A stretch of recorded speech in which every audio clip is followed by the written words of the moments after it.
Hey y'all, hey, what's for lunch? I love a good sausage dog from the fair or the flea market, but since I'm not at either of those places, I'm just gonna make it right quick at the house.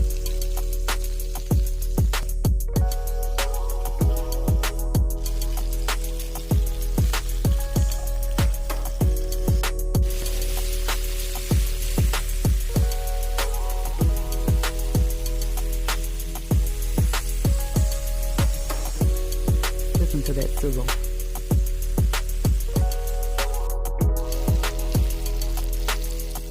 You may not see it, but there is seasoning in there. And yes, we love fries. McCain's beer batter are probably my favorite to fry at the house, along with their onion rings. All done. And it was so good. See you next time.